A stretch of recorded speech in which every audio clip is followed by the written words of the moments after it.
कहा उद्धव जी से, उद्धव जी यह बड़े सौभाग्य की बात है और आनंद की बात है कि यदुवंशियों को सताने वाला पापी कंस अपने अनुयायियों के साथ मारा गया।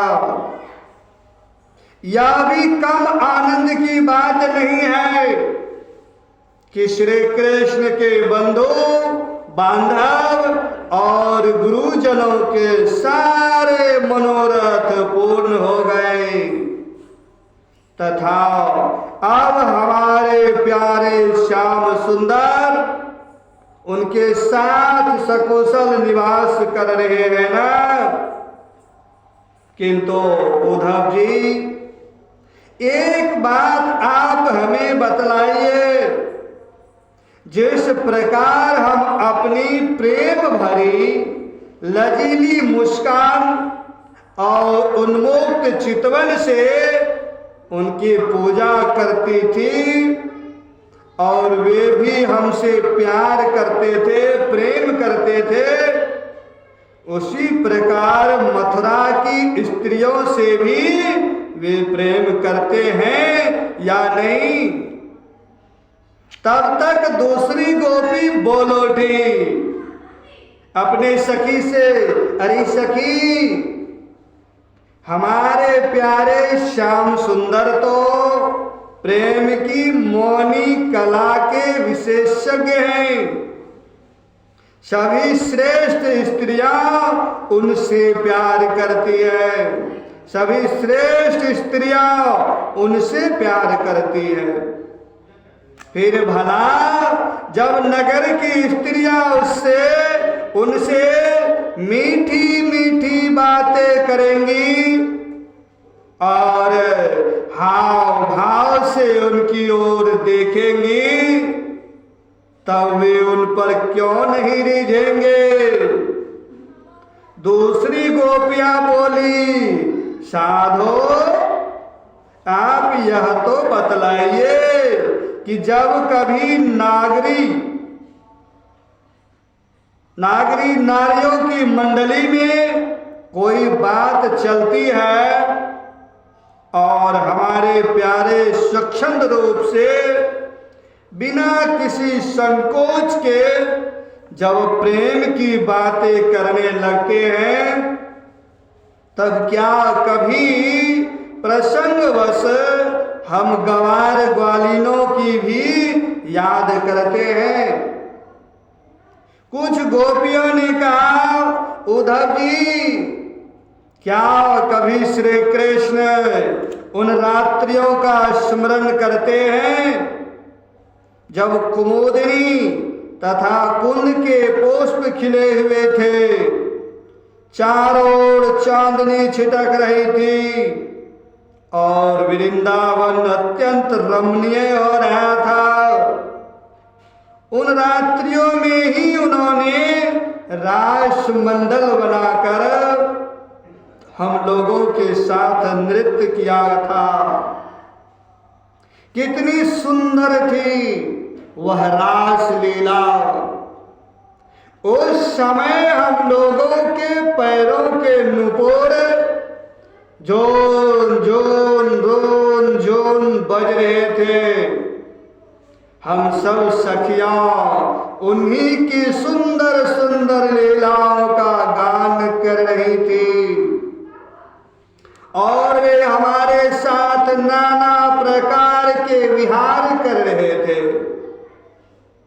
कुछ दूसरी गोपियां बोल उठी उद्धव जी से, उद्धव जी, हम सब तो उन्हीं के विरह की आग से जल रही हैं। देवराज इंद्र जैसे जल बरसा कर वन को हरा भरा कर देते हैं, उसी प्रकार क्या कभी श्री कृष्ण भी अपने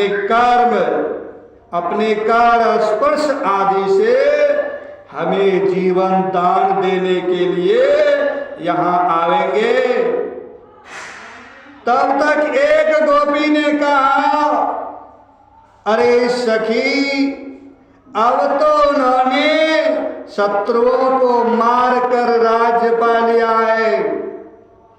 जिसे देखो वही उनका सुहृद बना फिरता है।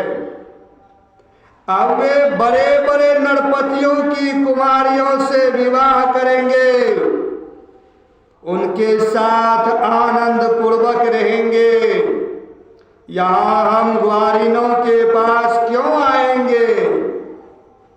दूसरी गोपी ने कहा, नहीं सखी नहीं, महात्मा श्री कृष्ण तो स्वयं लक्ष्मीपति हैं। दूसरी सखी कही, नहीं सखी नहीं, महात्मा श्री कृष्ण तो स्वयं लक्ष्मीपति हैं। उनकी सारी कामनाएं पूर्ण ही हैं, वे कृत्य हैं।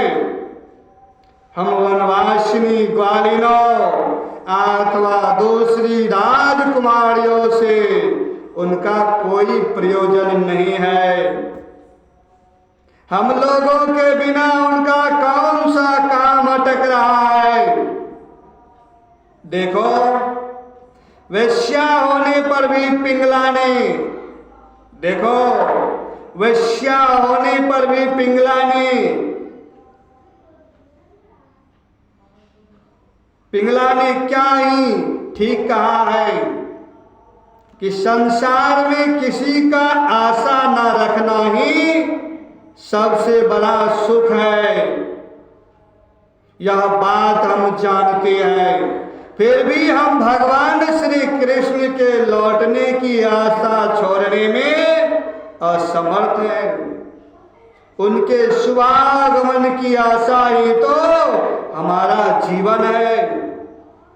हमारे प्यारे श्याम सुंदर ने जिनकी कीर्ति का गान बड़े बड़े महात्मा किया करते रहते हैं, बड़े बड़े महात्मा करते रहते हैं।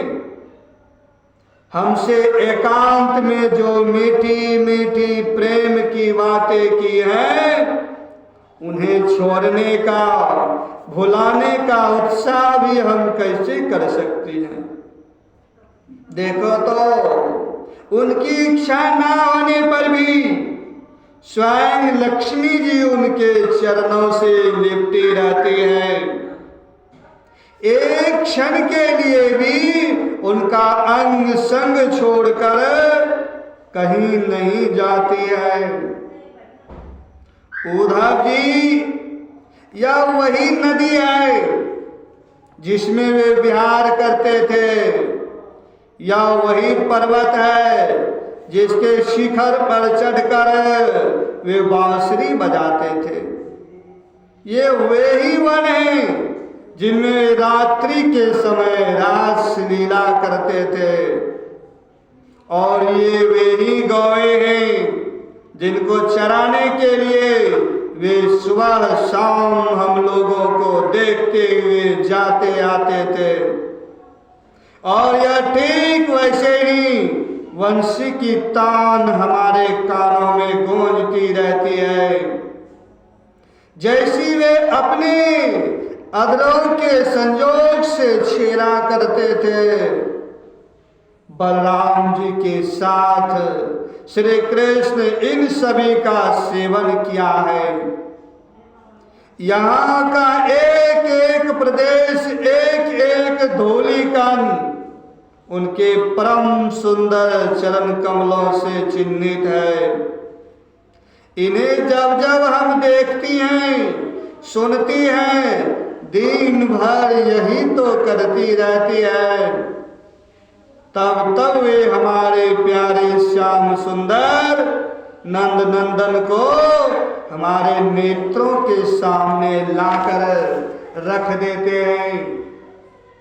उद्धव जी, हम किसी भी प्रकार मरकर भी उन्हें भूल नहीं सकती हैं। उनकी वह हंसी की सी सुंदर चाल, उन्मुक्त हास्य, विलासपूर्ण चितवन, और मधुमयी वाणी। आह, उन सब ने हमारा चित्त चुरा लिया है। हमारा मन हमारे वश में नहीं है। उन सब ने हमारा चित्त चुरा लिया है। हमारा मन हमारे वश में नहीं है। अब हम उन्हें भूले तो किस तरह। हमारे प्यारे श्री कृष्ण, तुम ही हमारे जीवन के स्वामी हो, सर्वस्व हो। प्यारे, तुम लक्ष्मी नाथ हो तो क्या हुआ, हमारे लिए तो ब्रजनाथ ही हो। हम ब्रज गोपियों के एकमात्र तुम ही सच्चे स्वामी हो। श्याम सुंदर, तुमने बार बार हमारी व्यथा मिटाई है, हमारे संकट काटे। गोविंद, तुम गौओं से बहुत प्रेम करते हो। क्या हम गौवे नहीं हैं? तुम्हारा यह सारा गोकुल जिसमें ग्वाल बाल, माता पिता, गौवे और हम गोपियां, सब कोई है। दुख के अपार सागर में डूब रहा हूं,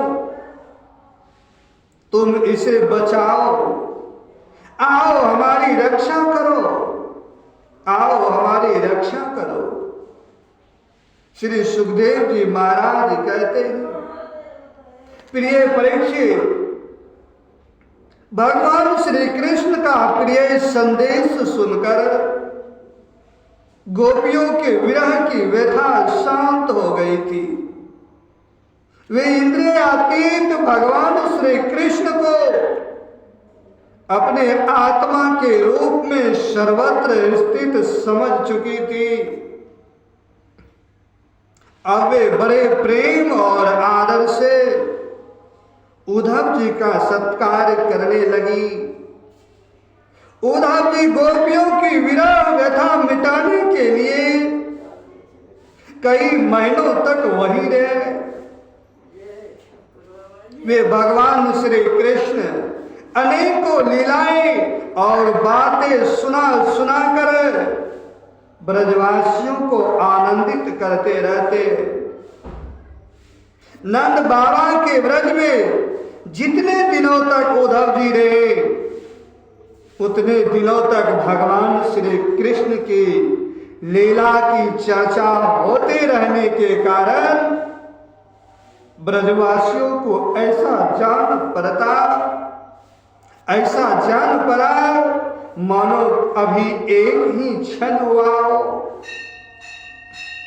भगवान के परम प्रेमी भक्त उद्धव जी कभी नदी तट पर जाते, कभी वनों में विराते और कभी गिरिराज की घाटियों में विचरते, कभी रंग बिरंगे फूलों से लदे हुए वृक्षों में ही रम जाते। और यहाँ भगवान श्री कृष्ण ने कौन सी लीला की है, यह पूछ पूछ कर ब्रजवासियों को भगवान श्री कृष्ण और उनकी लीला के स्मरण में तन्मय कर देते।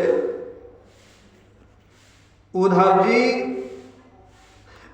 जी ने ब्रज में रहकर गोपियों के इस प्रकार की प्रेम विकलता तथा और भी बहुत सी प्रेम चेष्टाएं देखी।